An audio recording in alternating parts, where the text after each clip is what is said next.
सरकार विरोध में कांग्रेस अनास्था आह्वान प्रसंग में प्रतिक्रिया रखिंट बीजेडी विधायक अरुण साहू बुलेई बंकी से कहते सरकार विधानसभा अधिवेशन डाकवा डरुंट नारी निर्यातना प्रसंग में बैकफुट्रे रही सरकार सबु विषय आलोचना करने को बीजेडी प्रस्तुत अच्छी आस्था अनास्था अवस्था व्यवस्था आलोचना प्रस्तुत अच्छु आम किंतु बीजेडी अनास्था आणब कि कांग्रेस को समर्थन देव से बाबद किछि कहले नाही अरुण साहू अन्यपटे आज दिल्ली फेरी विरोधी अनास्था चर्चा को कड़ा जवाब दे बीजेपी राज्य सभापति मनमोहन सामल कहते जे विरोधी दलंकर अनास्था आनिबार अधिकार रही अनास्था आनिले सामना करने को आम प्रस्तुत अच्छु।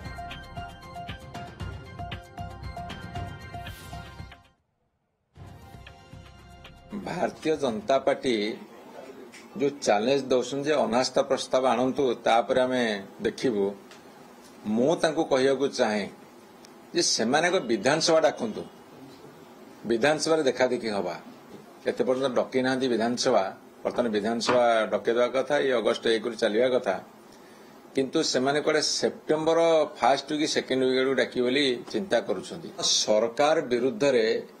सारा ओडिशार गोटे जनमत सृष्टि ये हूँ प्रकृत अनास्था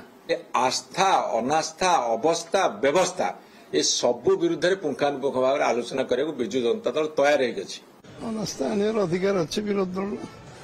कांग्रेस जाना चाहिए आनीपर बीजेडी समर्थन कर अनास्था आसला सामना करूँ से प्रस्तुत अच्छु।